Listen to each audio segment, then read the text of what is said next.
चीज आती है, ऑन कर देना है ना। Hello hello hello. जब वेव ऑप्टिक्स इंसान के दिमाग में आता है तो क्या क्या टॉपिक आना चाहिए दिमाग में? टॉपिक बताओ। वेव ऑप्टिक्स, अच्छा रे ऑप्टिक्स जब आता है तो अगर रे ऑप्टिक्स हमारे दिमाग में आए तो हमें क्या क्या टॉपिक्स समझ होना चाहिए? रिफ्लेक्स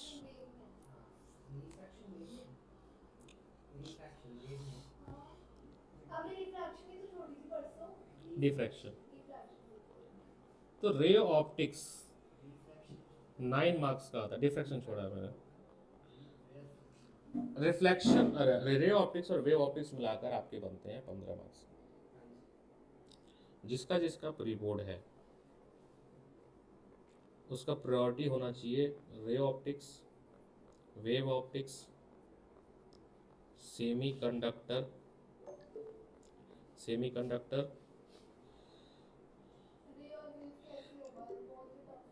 कुछ टफ नहीं है, दिमाग का सब सोचना है। शुरुआत किया तुमने? हाँ तो हो जाएगा, तो फिर देखना ये भी हो जाएगा। जब शुरू करोगे तो चैप्टर हो जाएगा, नहीं शुरू करोगे तो चैप्टर नहीं होगा, सबसे बड़ी बात है। सर। हेलो, हाँ बच्चे। सर गुड इवनिंग, मुझे 4:30 घर से निकलना पड़ेगा 5:30 ऑफलाइन आने के लिए। कोई दिक्कत नहीं है, ठीक है। ठीक है। Semi conductor, ray optics, way optics, semi conductor, atom and nucleus, dual nature. ठीक है, ये पहले बास्केट में होना चाहिए। अगर आपने ये बास्केट डन कर लिया, उसके पीछे साइकोलॉजी है, इसको कर रिपोर्ट में इसको करने के पीछे बताएंगे हम। फिर आपका सेकंड बास्केट करना है chapter 1, chapter 2, chapter 3, chapter 4 and chapter 5। ये बास्केट तब शुरू करना जब आपका ये बास्केट कंप्लीट हो। Ray optics 9 number, 6 number, 7 number, 7 number, 4 number, अगर ये कंप्लीट है तब। पहले बुक 2 देखें प्री बोर्ड के लिए किसी भी हाल में, फिर जाएं क्योंकि इस पे तुमने ऑलरेडी चाहते ना चाहते ऑलरेडी 4 से 5 महीने का टाइम दिया है, तो पता नहीं चला, बस समय दिया है तुमने। और इसको बुक 2 को बहुत कम।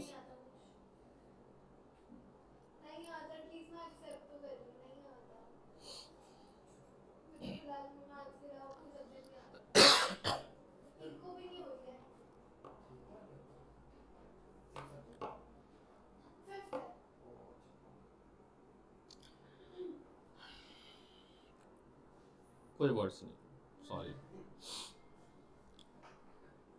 कोई शब्द नहीं है मेरे पास। हम निशब्द है इस चीज को लेके कि हम क्या बोलें। अभी हम एक टॉपिक लिख रहे हैं और इससे एमटीजी के आपके 2-3 क्वेश्चन हैं जिस पे हम चर्चा कर रहे हैं। टॉपिक का नाम है,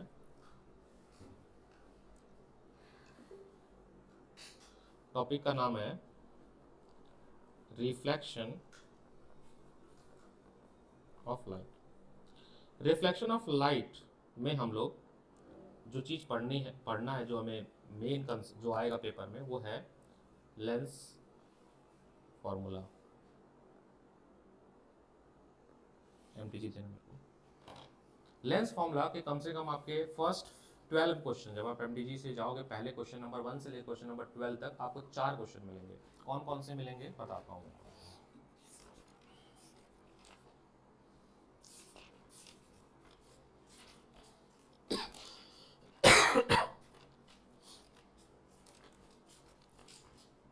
आपको क्वेश्चन मिलेगा लेंस फॉर्मूले पे क्वेश्चन नंबर 6 एमटीजी से, क्वेश्चन नंबर 6 के बाद मिलेगा क्वेश्चन नंबर 7, क्वेश्चन नंबर 8 जी 6 इसमें डेरिवेशन है, डेरिवेशन को गोला बना दूंगा मैं, बाकी न्यूमेरिकल है। 8, 9 न्यूमेरिकल है, 9 न्यूमेरिकल है, थर्ड भी न्यूमेरिकल है, फोर्थ भी न्यूमेरिकल है, 10th डेरिवेशन है, 10th डेरिवेशन है, डेरिवेशन 10th इज डेरिवेशन। हाँ अभी बंद कर देना यार, बीमार पड़ जाऊंगा मैं, बड़ी क्लास इसी बंद कर देना थोड़ा है बेटा, तबीयत खराब हो जाएगी मेरी भी। हाँ 11th क्वेश्चन, ठीक है डेरिवेशन है, 12th क्वेश्चन डेरिवेशन है, यानी आज की लेक्चर जो कंप्लीट होगा उसमें आप क्वेश्चन नंबर 1 से लेके 12 तक कर लोगे। 12 क्वेश्चन आप करोगे। क्या क्या है देखिए समझिए। जो बीच की कॉस्मेटिक्स है उसको हम नहीं पढ़ेंगे, जैसे रे डायग्राम के रूल्स क्या होते हैं वो आप खुद से करने की कोशिश करें, क्योंकि वो बहुत ही बेसिक और 10th लेवल की चीज़ें हैं, उसको करेंगे तो फिर बाकी सिलेबस का पढ़ेंगे। हम जब भी रिवीजन करते हैं तो हमारा टारगेट होता है कि 20% जो रूल्स तुम लोग यूट्यूब से देखते हो 20-80 रेशियो, या हम 20% टॉपिक कवर करते हैं जिससे 80% के क्वेश्चंस बनते हैं। ठीक है, तो हमें मोस्ट 20% टॉपिक फिल्टर करना है। ठीक है, आसू घाई सर है ना, साइंस एंड फन। 10th अच्छा पढ़ाता ही है वो।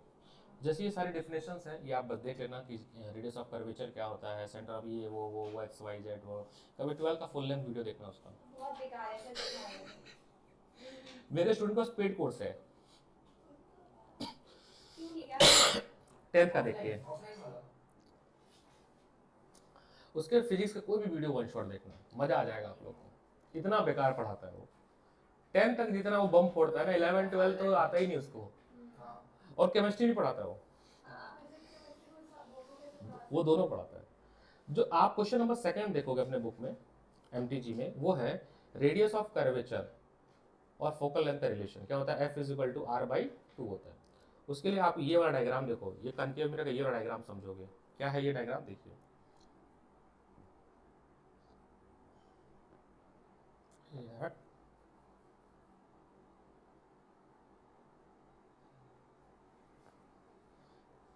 इस डायग्राम को देखेंगे, आपकी इंसिडेंट रह गई, ठीक है, और रिफ्लेक्ट होके फोकस से कटी, पक्की बात है ये तो नॉर्मल सी बात है।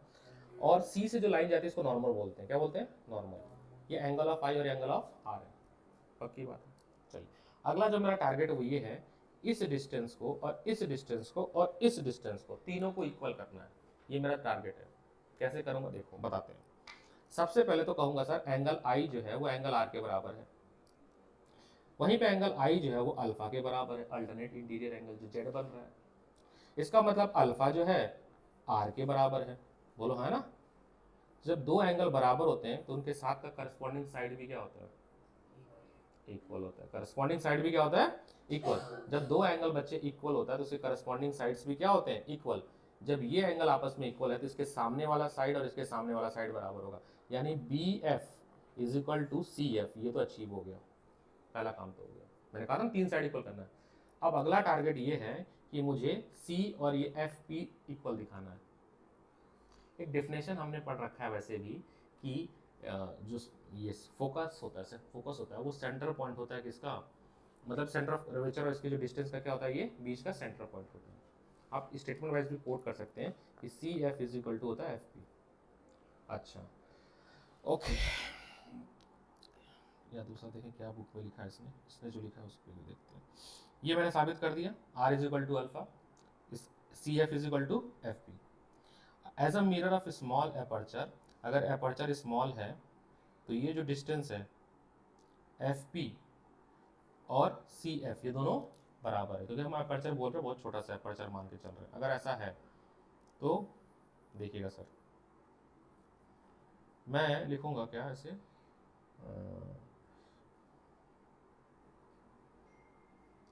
सी एफ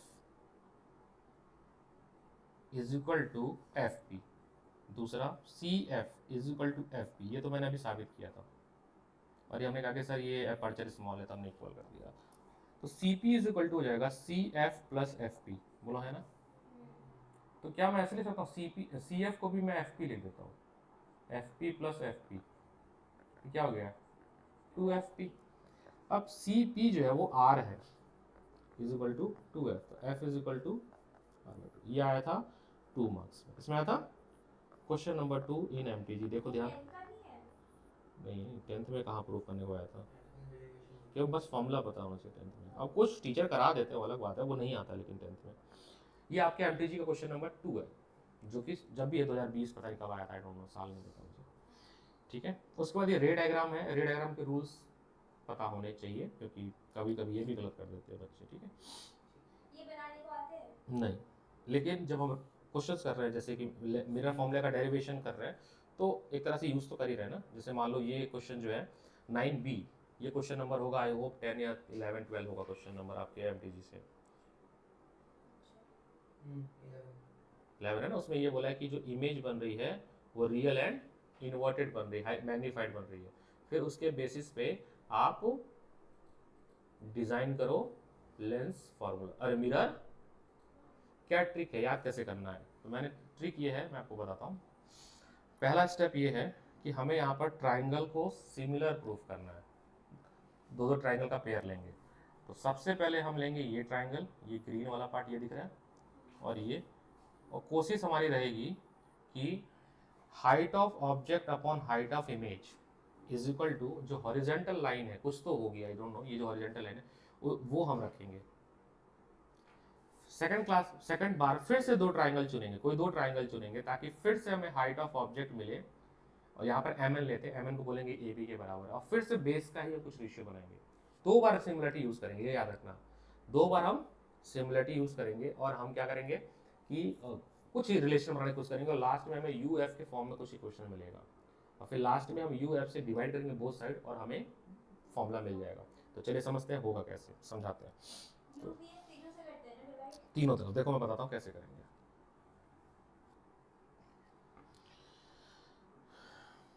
ये डायग्राम मैंने कॉपी इसलिए किया, बनाने में कौन सा मैं खराब करूँ।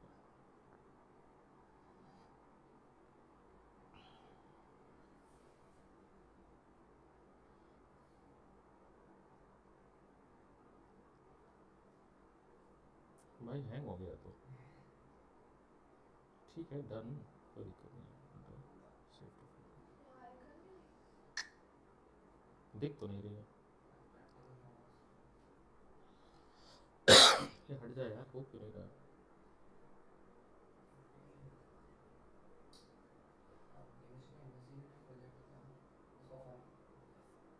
देखिए समझते हैं, साइन कन्वेंशन भी यूज करेंगे हम, वो तो बात देखेंगे। सबसे पहले in triangle A B P and triangle A dash B dash P, क्या ये दोनों ट्राइंगल सिमिलर होंगे आपस में? होंगे, बताता हूँ कैसे। एक तो ये एंगल थीटा और ये एंगल ऑफ रिफ्लेक्शन से दोनों सेम होगा। दूसरा, यहाँ पर 90 डिग्री है और यहाँ पर भी 90 डिग्री, तो भाई एंगल से दे आर सिमिलर। सिमिलर अगर होंगे तो इनके साइड का रेशियो भी क्या होगा? बराबर होगा। क्या होगा? बराबर होगा। साइड का रेशियो भी क्या होगा? बराबर होगा।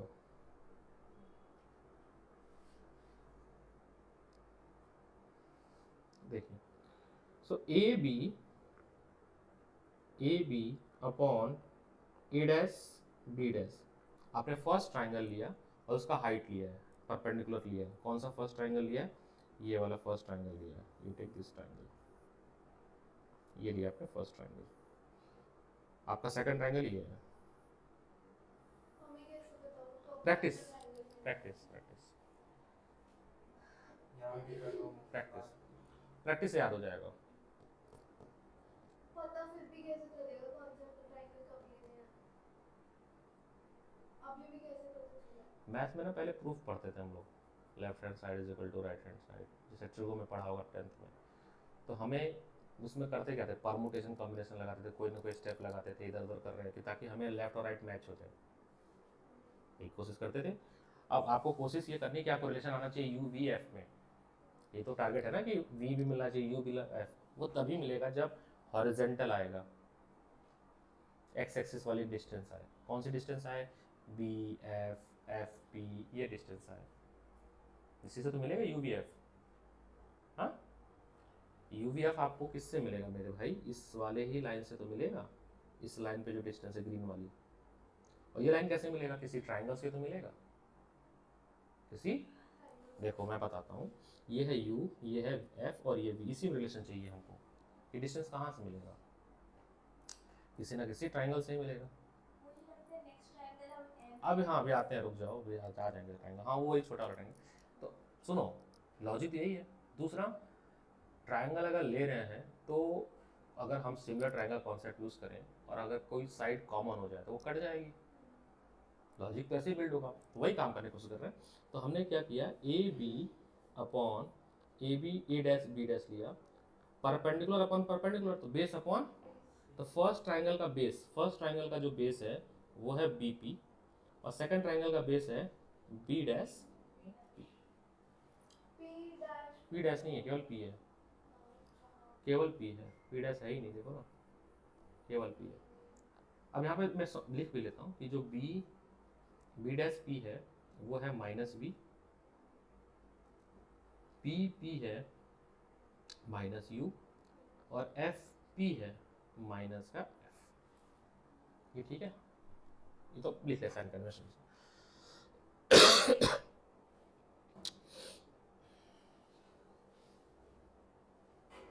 ठीक है, अब नाउ इसको इक्वेशन 1 बना कर रख लेते हैं अभी। नाउ अब हम एक ट्राइंगल लेंगे एम एन एफ और एक ट्राइंगल लेंगे ए डैश बी डैश एफ। क्या ये दोनों ट्राइंगल आपस में सिमिलर होंगे? वर्टिकली अपोजिट और 90 डिग्री। अच्छा एक चीज और, ये जो एन है बहुत ही छोटा सा, तो एन और पी जो है एक ही पॉइंट है। पैटर्न याद कर रहे हैं हम लोग, पैटर्न ही तो याद कर रहा हूँ मैं। और कैसे होगा? किसी भी सब्जेक्ट में, चाहे वो मैथ हो केमिस्ट्री, कोई ना कोई कॉन्सेप्ट और पैटर्न ही तो है किसी चीज़ को साबित करने का। तो प्रोबेबिलिटी पढ़ते हो तो प्रोबेबिलिटी में भी पैटर्न ही तो है। तुम्हें डिटरमिनेंट पढ़ा तो डिटरमिनेंट में पैटर्न तो है कि हम ऐसे ऐसे स्टेप्स लेंगे, ये वाला फॉर्मूला यहाँ पे लगेगा, तब जाके चीज़ें फाइंड आउट होगी। वैसे इसका भी पैटर्न है, इसका पैटर्न तो याद करना पड़ेगा। पैटर्न मतलब कॉन्सेप्ट, कॉन्सेप्ट तो याद करना पड़ेगा, कैसे कैसे लॉजिक बिल्ड करना पड़ेगा। ठीक है, तुम सब में याद करते हो, बस भाग रहे हो इस चीज़ से। अच्छा अगर आप देखो ध्यान से, ये भी सिमिलर है अगर है तो M N upon A dash B dash, M N क्या है? परपेंडिकुलर है पहले ट्राइंगल जो हमने माना। अब बेस की बात करें तो बी एम एन, अरे सॉरी एफ एन थोड़ा समय में हम एफ पी लिख देंगे उसको, हमने बोला पॉइंट सेम ही है तो एफ पी लिख दो, अपॉन बी डैश एफ। बोले यहाँ तक ठीक है? देख लो ट्राइंगल आराम से, base upon base, perpendicular upon perpendicular. अब चूंकि एम एन जो है, ये जो एम एन की वैल्यू है वो इसी से तो मिली है, ए बी से, तो एम एन की जगह पे लिख दिया मैंने ए बी। क्या लिख दिया? A B. और ये नीचे वैसे रह दिया, ए डैश बी डैश वैसे ही रह दिया। एफ एन यहाँ से लेके यहाँ तक, एन को पी लिख तो कोई दिक्कत है क्या? सेम पॉइंट है ना ये तो एफ एन को मैंने लिख दिया, ठीक है ना। ये जो ये वैल्यू है, ये वाली, इसी को मैंने पी लिख दिया। तो ये कितना है सर? अभी चलो अभी लिख देता हूँ मैं, एफ पी और बी डैश एफ। ये नहीं है, कुछ है क्या? कोई लेबलिंग है? नहीं ना, नहीं, ये कोई लेबलिंग नहीं है, इसकी कोई वैल्यू नहीं है, लेकिन निकाल तो सकते हैं कुछ प्लस माइनस करके किसी से। बी डैश पी प्लस नहीं, बी डैश पी माइनस, क्या हम कर दे? Minus F P. यहाँ तक बताओ ठीक है? अच्छा सर, अब एक स्टेप और, A B upon A dash B dash, F P जो है, एफ पी वो कितनी वैल्यू है? माइनस का एफ, माइनस का, यही है ना। और बी डैश पी क्या है बताओ? माइनस का वी। और एफ पी कितना है? तो माइनस माइनस प्लस हो जाएगा। अब ये फर्स्ट इक्वेशन पे ध्यान दो थोड़ा सा, ये जो फर्स्ट इक्वेशन लिखा है ना, इसको भी थोड़ा सा यहीं पे सिंप्लीफाई कर दो मैं। बीपी कितना है? एल कहाँ पे है? एल कहाँ से आ गया? फोकल लेंथ है बेटा, एल कहाँ से आ गया? ये फोकल लेंथ है, ये यू है और ये वी है। चश्मा लगाइएगा। बी, इसमें तो लिखा हुआ है बीपी, बीपी कितना है भाई? माइनस का यू। और बी डैश पी क्या है? माइनस का वी। माइनस माइनस कट गया। ये इक्वेशन नंबर 1 और इक्वेशन नंबर 2।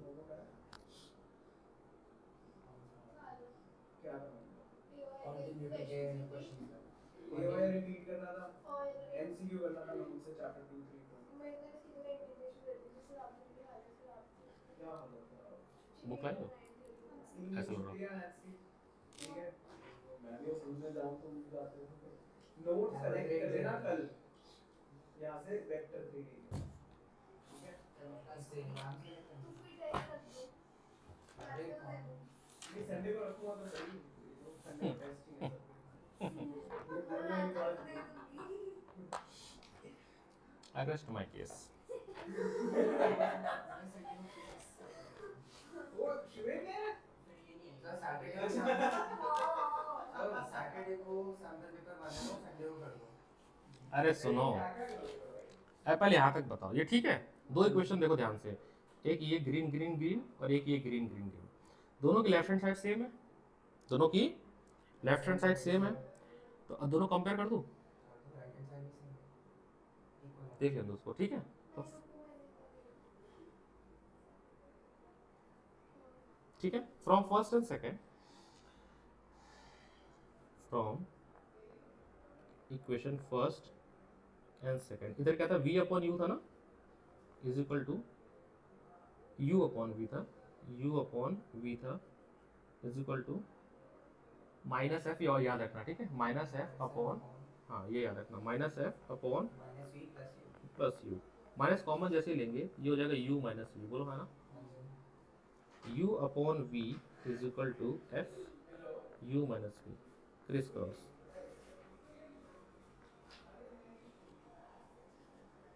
एक सेकेंड विनोद, कुछ तो गलत हो रहा है, ये f आना चाहिए था, एफ पी क्या है, एफ पी एफ है, एफ है, एफ है, एफ है, एफ है, एफ है, एफ है, एफ पी क्या है, ये रहा ना, एफ छुपा हुआ था, क्योंकि वो फिर यू स्क्वायर हो जाएगा, यू स्क्वायर तो नहीं चाहिए, आएगा ही नहीं, तो यहाँ पर f होगा, क्या होगा, f, तो u minus F is equal to V F. अब ये कितना है, v है ना, ये v है, क्या है, v है, v है, तो अब हो जाएगा u v minus u f is equal to v f। ये आया, यहाँ तक मैच हो रहा है कि नहीं मैच हो रहा? तो आ ही नहीं सकते, तो दूर तक तो आया ही नहीं जाएगा, उनसे भी तो बीच में ऊपर ही रहना है। तो बहुत आगे की बात कर रहा है, तो बहुत आगे आ गए। इतना तो इतने लंबे का चल जाएगा, बीच में हो जाएगा, तो बस यही तक होगा, तुमसे इतना देख लो। इसके आगे बस यही है तुम्हारे, इसके आगे। ना सच नहीं बोलूं। अरे सच है, जब यहाँ तक तो आ ही नहीं सकते। मैं तो नहीं आ सकती बात को। नई चीज़ खरीदी आपने सर? हाँ ये ना, ये मेरे पास पड़ा हुआ था, कौन सा लिया? चिपकाना अच्छा लगता है ऐसे। ये अब देखो u से u कट गया, v से v कट गया, इस तरफ u से u कट गया, f से f कट गया, इस तरफ v से v कटा, f से f कटा, क्या क्या मिला देखो, 1 upon f minus 1 upon v, 1 upon f minus 1 upon v is equal to 1 upon u। इसको थोड़ा अरेंज करें, इसको इधर भेजें, 1 upon f is equal to 1 upon u plus 1 upon, यही है मिरर फॉर्मूला। सारा जो खेल छुपा है वो छुपा है ट्राइंगल को सेलेक्ट करने में। ज़्यादा मिरर फॉर्मूला आते हैं लेंस। दोनों बराबर आपको, दोनों बराबर है। अब देखो यार किस्मत है, क्या सेट बैठ गया, तो ये जो 9b है, और आपके बुक में एक है, दोनों ही आए हैं, 9a भी आया है, 9b भी आया है, और 9c भी आया है पेपर से, ये क्वेश्चन है डेरिवेशन, डेरिवेशन है, तो उसको तो मैथ में तो रख सकते हैं फिर। समझोगे नहीं क्या? नहीं। तो फिर स्टेप तो गलत होगा तो टीचर समझ जाएगा, फिर हम मार्क कर जाएंगे। तो ये जो क्वेश्चन है ये 9a, ये भी पेपर में आया है सीबीएसई में, अगर मैं ठीक हूँ, आई डोंट नो, देख लेना एमटीजी क्वेश्चन नंबर 10, 11, 11 उसी में ही है, 1 से लेकर 12 तक में ही है। 9a भी आया है, अभी मैंने जो कराया वो 9b कराया है, और 9c भी आया है, तीनों आया है। हमारा बेसिकली आपकी तरफ से सीधा शुरू से सेटअप हो चुका है। बट फिर से करा रहा हूँ ना, 3 महीना है, 3 महीना में ना गधा भी बच्चा अगर आए ना, नहीं 3 महीने में बच्चा, अभी ऐसा कोई बच्चा मिले जिसने फिजिक्स की किताब भी नहीं खरीदी थी और अभी फिजिक्स में गया है, तो भी वो 3 महीने के अंदर, मैं बता रहा हूँ, कम से कम 40 प्लस ला सकता है 70 में से। कितना टाइम होता है, स्ट्रेटजी होनी चाहिए ना पढ़ने की। आपको दिखता है प्री बोर्ड ना, आपको दिख रहा है बोर्ड, आप ये देखो दिन भी तो तुम्हारे पास बहुत है, क्यों हैक्टिक अपने शेड्यूल को बनाना? आपके पास नवंबर पूरा बाकी है, दिसंबर पूरा बाकी है, जनवरी पूरा बाकी है, उसमें जो चलता है, हाँ तो स्कूल भी नहीं जाना होता है ना अब। कौन कह रहा है सर पूरा नवंबर जाना है? पता नहीं कैसा स्कूल है तुम्हारा। मैं क्यों कह रही हूँ? पटेल नगर में तो मैंने मास बंक करवा दी पूरा नवंबर, मैंने कहा सुबह पढ़ाऊंगा मैं, दिन शाम ऑफ कर दिया पटेल नगर में, शाम नहीं पढ़ा रहा मैं।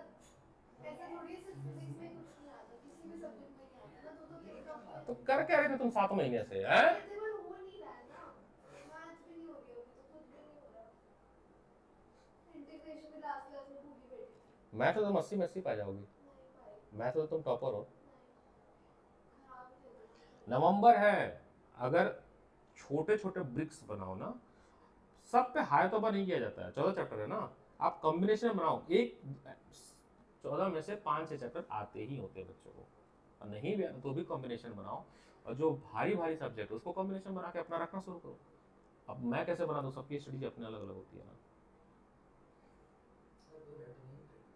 कोई टिक नहीं। अच्छा वो बायो नहीं लिया तुमने, इसलिए तो नहीं लिया, रट ही नहीं पाते मैं इतना फेल हो जाता बायो में। बायो में। इंटर्नशिप में भी पाया मॉलिक्यूल, समझ नहीं आ रहा। क्वेश्चन नंबर, फिर से मैं बोला करें एमटी देना देना तो वही तो मेरे को इजी लग रहा है केमिस्ट्री में भाई, क्यों चल रहा है अपने अच्छे लगने के हिसाब से तुम लोग तो पढ़ना चाहते हो।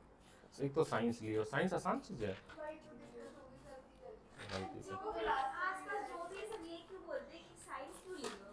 साइंस टफ है, और साइंस आपको मेहनत कराना सिखाती है, और लाइफ में भी जब कोई बड़ा काम करोगे, अब एक्सेप्शंस को छोड़ दिया जाए तो साइंस वाले ही करते हैं, ठीक है। क्वेश्चन नंबर 11 फ्रॉम एमटीजी, और इसका आंसर है आपका 9C SL Arora, page number 9.7। तो मैं आपको परसों किसी एक चैप्टर की पूरी एनपीटी में ला के दूँ, गुड, अच्छी बात है, करना पड़ेगा, वही तो अच्छी मुझे बात है। नहीं आता। अच्छी बात है, थोड़े चैप्टर्स पकड़ो ना, अभी इंडक्शन चल रहा है बिल्कुल, ठीक है। एसी पकड़ लो, उसके बाद डुअल नेचर करो, एटम्स करो, न्यूक्लियस करो, सेमी कंडक्टर करो। एसी करोगे कम से कम 5 नंबर, डुअल नेचर 4 नंबर, ये मिलाकर 8 नंबर, ये 7 नंबर, कितने हो गए जोड़ो, पास कितना होना है? 23 पास बाय आप 5 मिनट में पास करा दो बच्चे को। पास में करा देता हूँ बच्चों को, मैंने लास्ट में ऐसे ट्यूशन पढ़ाया मैंने लास्ट के 2-2 महीने में, 2 बच्चे ज्वाइन करते हैं लास्ट में, मैं उनको पास करा देता हूँ। पास होना बहुत आसान है 12th में, सच में आसान है। मैं गुस्सा कभी तुम लोगों के ऊपर इसलिए नहीं होता हूँ कि तुम फेल हो जाओगे, मेरा गुस्सा ये कि भाई बच्चे नंबर ला सकते हैं, तुम लोगों के अंदर पोटेंशियल है, तो पता नहीं क्या चल रहा है दिमाग में। ठीक है, हो गया मौज मस्ती, 3 मिनट इंसान पढ़ ले यार, अब तो पढ़ने वाला समय आ गया, नवंबर दिसंबर जनवरी, अब तो खुद से सोचनी चाहिए, खुद से एक दिमाग होना चाहिए कि हाँ हमें पढ़ना है यार। सर रोज थॉट आता है कि आज से पढ़ने बैठना है, आज से पढ़ने बैठना है, पढ़ने बैठते भी हैं, पर नहीं तो छोटे छोटे गोल्स बनाओ ना, तुमने सोचा होगा तुम एक दिन में सब कर नहीं होगा, वो गोल्स छोटे छोटे बनाओ। अच्छा चलो एक और तरीका और बताता हूँ, जैसे मान लो बिना प्रेशर के ना पढ़ा नहीं जाता, जब मान लो 90 क्वेश्चन है इसमें रे ऑप्टिक्स में, अब 90 मत करो ना, एक हाँ जी बच्चे, मैं लीव कर सकती हाँ हूँ? हाँ हाँ हाँ, आप 5:30 मिलो, ठीक है सर, थैंक यू। 5:30 मिलते हैं, ये वहाँ सेंटर। आप 90 क्वेश्चन मत करो, आप उसमें से 45 क्वेश्चन करो, 40 करो। अब देख लो बहुत सारे क्वेश्चन रिपीटेड एक जैसे ही हैं, क्यों बार बार करेंगे हम? वो 90 क्वेश्चन देख के डर जाता है इंसान, 14 चैप्टर देख के डर जाता है, 14 चैप्टर नहीं पढ़ना होता है एक बार में कभी भी, आपको थोड़ा सा देखना होता है। आप सोच लो मेरे पास 7-8 चैप्टर है, ये मेरे पास 15 दिन है या 20 दिन है, मैं 7 चैप्टर ही पढ़ूंगा, कितना भी मन मेरा डाइवर्ट होगा, मैं किसी एक्स चैप्टर को उसमें इंक्लूड नहीं करूँगा। बना लो, अपने घर पे जाओ, मैंने कहा नवंबर महीना है, जो मर्जी आ जाए, प्री बोर्ड आ जाए, मिड टर्म आ जाए, कुछ भी हो जाए, इस नवंबर में मेरे ये 6 चैप्टर मैंने प्रॉमिस किया, तो ये 6 ही करूँगा, 7वां में रखूंगा भी नहीं ब्रैकेट में, मत रखो कोई दिक्कत नहीं, इस 6 से भी तुम पास भी हो जाओगे, अच्छे नंबर भी जाओगे, लेकिन वो फिर डेप्थनेस अब 6 पे रखो। लेकिन फिर जब दिसंबर आए तो से को हम ना इस 5 चैप्टर पे अपनी मेहनत करेंगे, इस 5 चैप्टर का हम इसमें उसमें से कोई 6 नहीं लाएंगे और नया कोई 5 नहीं रखेंगे। बाकी से तो भूल जाएंगे। नहीं भूलोगे भाई, ऐसे कैसे होता है?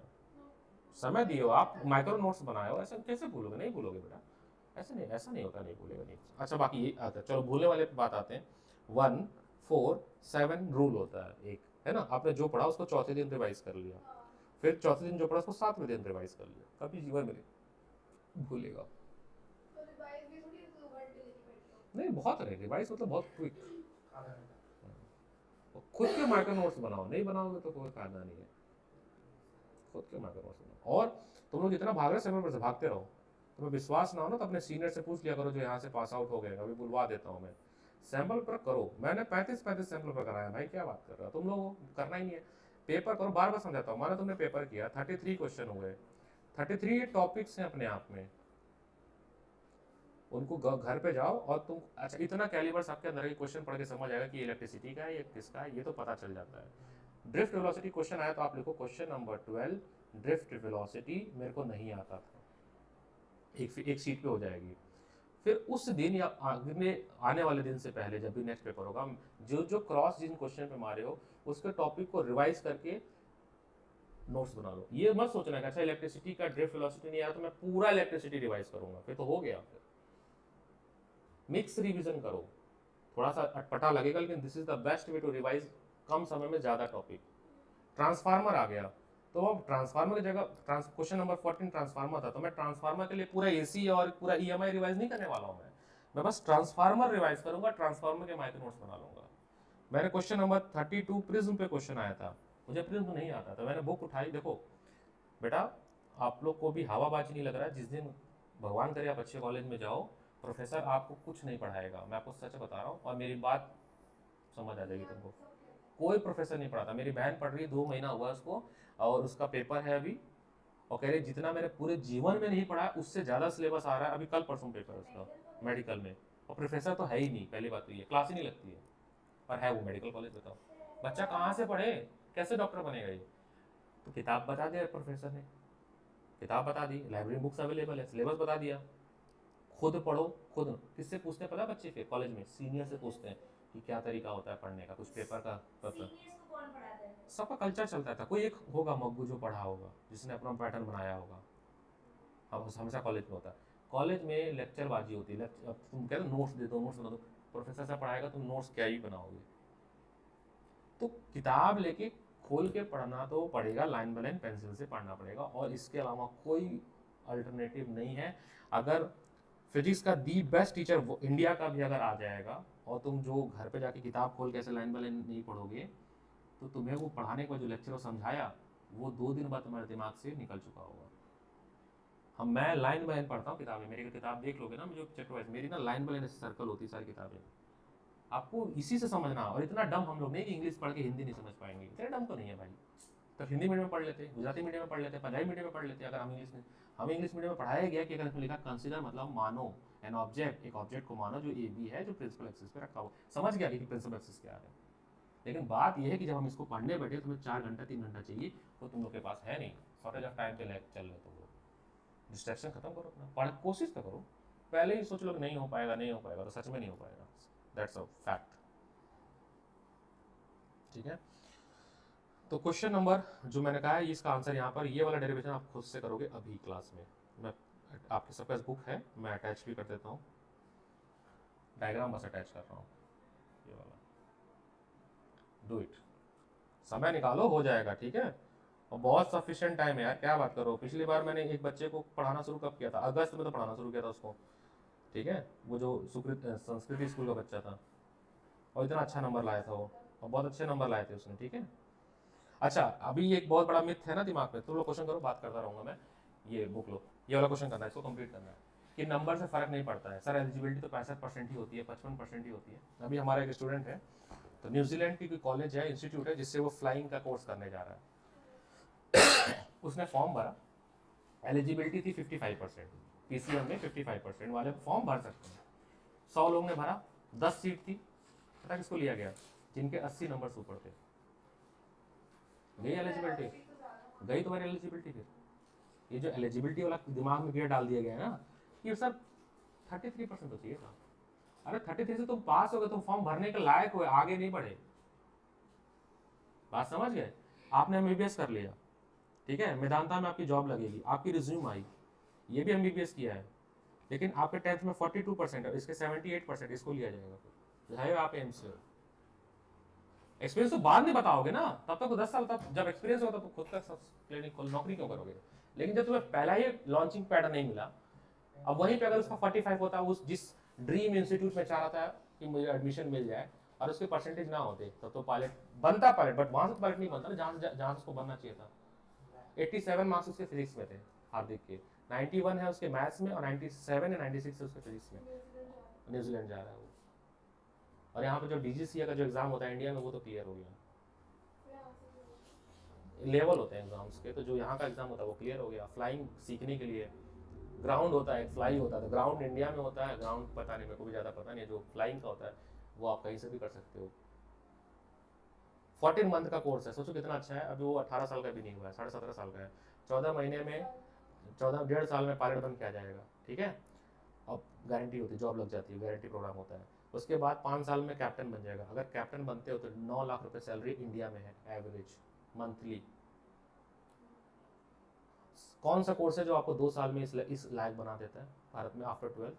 कोई कोर्स नहीं है। माना पैसा लग रहा है, 60 लाख रुपए फीस है, सब मिला के 1 करोड़ रुपए लगेगा, लेकिन 1 करोड़ वो 1 साल में कमा लेगा। लोन भी लेते हो तो भी आप रिकवर कर लोगे, और 1 करोड़ का लोन आपको मिल जाता है एजुकेशन लोन, ऐसा कोई बड़ी बात नहीं है। बताता हूँ,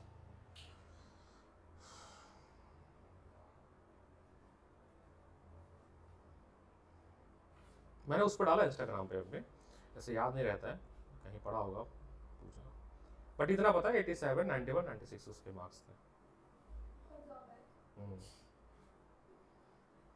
और फिर फिजिक्स में ही पढ़ाया था उसको। तो हम 90% लेंगे, फिर आप हमको बता देना क्या करना है। और उसकी फोटो लगे इंस्टीट्यूट में, फोटो भी लगा हुआ है।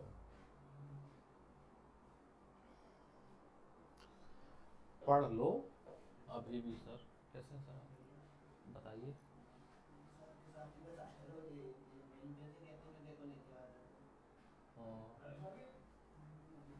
बैठो आराम से, बस 10 मिनट में क्लास ओवर हो रही है, बैठो सर के पास। ये बच्चा 8 से पढ़ रहा है हमारे यहाँ, इसको 8th 9th 10th पढ़ाया मैंने 3 साल। अच्छा इनोसेंट है, पढ़ने में वीक है, बट वैसे इनोसेंट है। तुम लोग पता है बहुत खुरपाती हो, तुम 3 बहुत खुरपाती हो, और इसका रिग्रेट होगा तुम लोग को, देखना। तुमने जो 3 पेयर बना लियो, ये तुम और निहारिका, तुम लोग को देखना बहुत गिल्ट फील होगा, पता है आफ्टर बोर्ड। काश मैं किसी भी मस्ती एंटरटेनमेंट घूमने के खिलाफ नहीं हूँ, बट पढ़ाई तो करो, उसको प्रायोरिटी नहीं रखते यार तुम लोग। और होते ना, मैं बस 20 बच्चे, मैं बोलता किसी को नहीं, पढ़ो चाहे मत पढ़ो, 10 जा रहे हैं 10 आ रहे हैं, best philosophy, but batch size छोटा है इसलिए बोलना पड़ता है। जब मैं मजे लेता हूँ, गुस्सा नहीं करना, मजे लेता हूँ।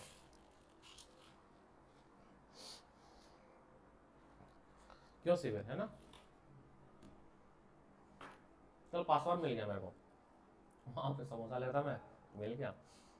एक तो चेहरा बनाता अजीब सा वो उसका लुक बड़ा अजीब देता है, वो गंदा वाला लुक देता है। हमने कहा सब ठीक है, चलो बाय।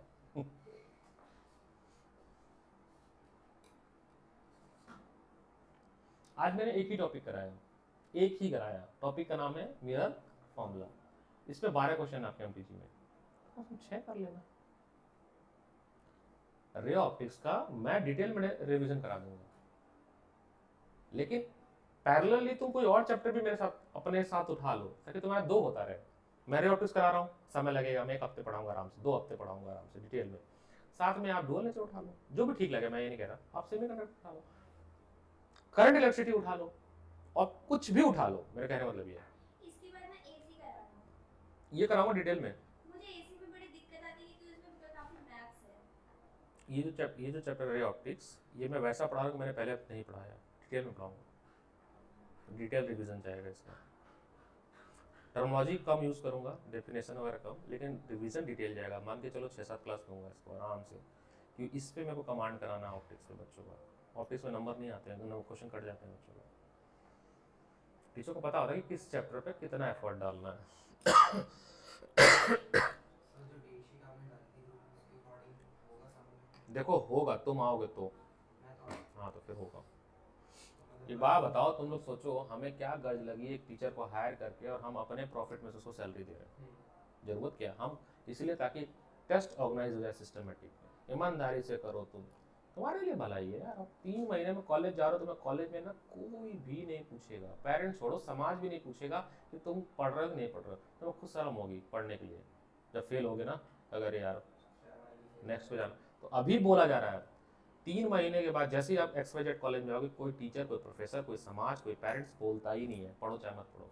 वही डेट शीट आपको दे दी जाएगी, उस डेट शीट पे पेपर देने जाना, बुक्स बता देगी, लेक्चर भी नहीं होता है। आप जो सिलेबस करते हो ना, मैं तो IIT से पढ़ा हूँ, ना जाने कितने सब्जेक्ट के सिलेबस कंप्लीट ही नहीं हुए थे, कितने सब्जेक्ट, लेकिन पेपर हुआ था वहाँ। किसको, अच्छा किसको, किस अथॉरिटी को आप कंप्लेन करोगे ये बता दो ना। स्कूल फिर भी एक बार चलो कर लेते हो, प्रिंसिपल से कर लिए या पेरेंट्स टीचर मीटिंग हुआ तो एक बार हो रहा, वहाँ नहीं अथॉरिटी सुनती नहीं है, वो नहीं कंप्लीट हो तो भी कोई गलती नहीं, आपकी गलती है, आपने नहीं कंप्लीट किया, हमने। और प्रोफेसर बहुत स्मार्ट होता है, वो पढ़ाए चाहे ना पढ़ाए, इतने साल का एक्सपीरियंस, वो सारे कंटेंट अपलोड कर देता है उस पर, अपने पोर्टल पे, पढ़ो वहाँ से जाके, दे दिया मैंने। ठीक है, वैसे बहुत सारे सब्जेक्ट है, एक सब्जेक्ट है मेरे को नाम नहीं याद आ रहा है, एडवांस एल्गोरिथम करके हम पढ़ते थे हम लोग, तो उसमें पूरे सेमेस्टर ही 4 या 5 क्लास लगी थी, पूरे सेमेस्टर 6 महीने का सेमेस्टर होता है, सारा मटेरियल डाल दिया टीचर ने, पढ़ो और पेपर दो। आप गवर्नमेंट कॉलेज है, मतलब अगर IIT में जब गवर्नमेंट कॉलेज है, टीचर का आप कुछ नहीं कर सकते हो, टीचर की शिकायत भी कर दो ना, रिटर्न में लिख भी दो तो भी टीचर की नौकरी नहीं जाएगी, पता है बात तुम्हें। नो बैन के अंटिल अनलेस पे कोई केस ना कर दो, तब जाकर सस्पेंड होगा, नहीं तो कुछ नहीं होगा उसका। IIT के प्रोफेसर को कभी भी कोर्स कंप्लीट करने की जिम्मेदारी नहीं होती, चाहे IIT हो, चाहे एम्स हो, चाहे बड़े कॉलेज DU के हो, किसी टीचर की रिस्पॉन्सिबिलिटी नहीं कोर्स कंप्लीट करने। सारे देशों में होता है। सभी कॉलेज में होता है, सभी एकेडमिक्स में होता है, चाहे कोई प्रोफेशन चुनो, कोई भी प्रोफेशन चुनो, उनकी कोई रिस्पॉन्सिबिलिटी नहीं कंप्लीट। हाँ, आप पढ़ना चाहोगे तो उनका मन होगा, दे विल डिक्लेयर करेंगे, लेक्चर डिलीवर करेंगे, आपको नहीं मन है, क्योंकि वहाँ पे प्रोफेसर पैसे तो नहीं पढ़ाते, पैशनेट होकर पढ़ाते हैं, उनको मन है उस टॉपिक पे रिसर्च कर रहे हैं तो पढ़ा रहे हैं, तो नहीं पढ़ाएंगे, पैसा तो दे ही रही सरकार, सैलरी तो दे रही है। जब सही समय पे समझोगे तो फिर लेट हो चुका होगा, बात ये है।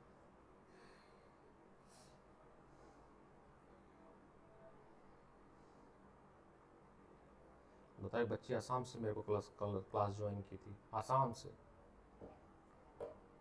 10th में।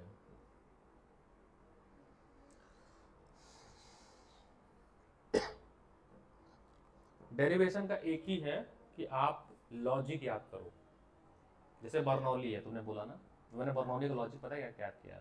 सबसे पहले मैं लगाऊंगा equation of continuity, A1 V1 = A2 V2, फिर लगाऊंगा मैं चेंज इन काइनेटिक एनर्जी, फिर लगाऊंगा चेंज इन पोटेंशियल एनर्जी, फिर लगाऊंगा मैं वर्क डन, फिर वर्क में ला कर रख दूंगा पोटेंशियल और काइनेटिक को लेफ्ट एंड राइट साइड, फिर मैं दोनों को सिंपलीफाई। ये लॉजिक है, कोडर नहीं बन पाओगे बिना लॉजिक के। कंप्यूटर साइंस वाले के पास लॉजिक बहुत होता है, बिना लॉजिक के आप एक लाइन कोड नहीं लिख सकते, पता है, सॉफ्टवेयर तो दूर की बात है।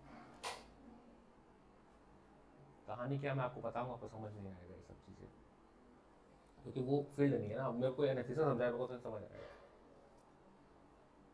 कंप्यूटर साइंस वाले बच्चे के पास लॉजिक बहुत तेज होता है, बिना लॉजिक के एक लाइन कोड नहीं लिख सकते। कोई अगर घर में हो जो कंप्यूटर साइंस से पढ़ाई कर रहा हो, उससे बात करोगे तो बताएगा, बिना लॉजिक और एप्टीट्यूड के आप एक लाइन कोड, एक सिंगल छोटा सा कोड नहीं लिख सकते, सॉफ्टवेयर तो दूर की बात है। तो आप ऐसे याद किया करो, हर हर हर डेरिवेशन का। अभी जैसे भी आप आगे बढ़ेंगे, ग्लास स्लैब का है लेटरल डिस्प्लेसमेंट वाला, वो आया है, क्वेश्चन नंबर है 3 नंबर में आया, अब 1.5 पेज का डेरिवेशन है वो। क्वेश्चन नंबर है, हाँ 2025 में ही आया था, हाँ 2025 में क्वेश्चन आया था, and the question number is,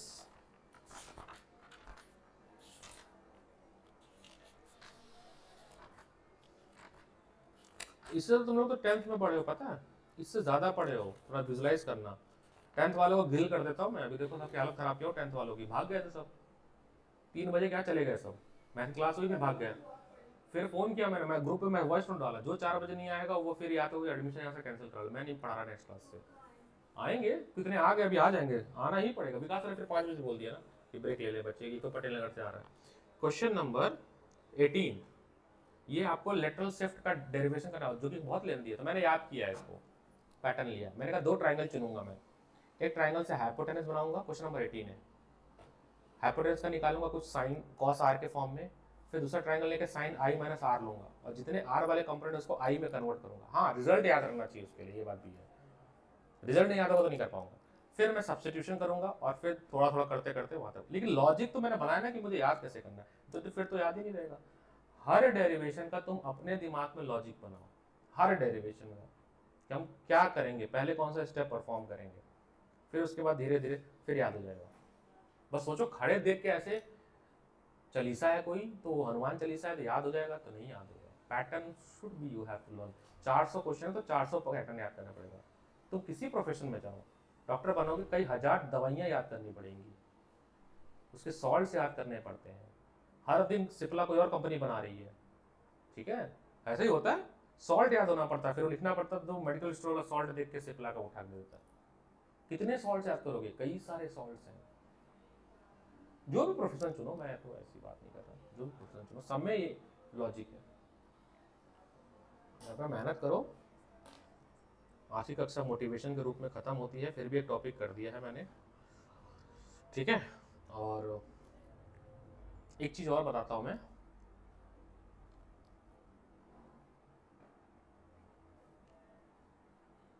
पता नहीं तुम लोग आओगे नहीं आओगे। पटेल नगर में मास्टर क्लासेस चालू होगी, अब वो मॉर्निंग में होगी। वो कब होगी, कैसे होगी, मैं एक दिन पहले बता दूंगा। वो इसमें स्कूल की छुट्टी करनी होगी, सैटरडे संडे तो फिक्स रहेगी, उस दिन तो हम ले लेंगे। बीच में हम एक दो दिन और अरेंज करेंगे, अगर आते हो तो एड ऑन होगा आपके लिए। दूसरा, यहाँ जब चाहिए आपको बड़ी क्लासेस, तो भी आपको कोऑर्डिनेट करना पड़ेगा कि हम कल स्कूल नहीं जा रहे हैं, एक दिन पहले सभी लोग, तो हम यहाँ बड़ी क्लासेस रखेंगे। दोनों ऑप्शन है, दोनों ज्वाइन करोगे तो भी अच्छी बात है, तो और रिविजन हो जाएगा। और पटेल नगर में एवरी फ्राइडे सैम्पल पेपर होता है, जा पाओ तो ठीक है, नहीं तो यहाँ का सैम्पल डेट शीट तो आपको दे दी गई, बट आपको देना चाहिए। अब 3 महीना है, 3 महीने में, रिकॉर्डिंग बंद कर दो, 3 महीने में आपको अपनी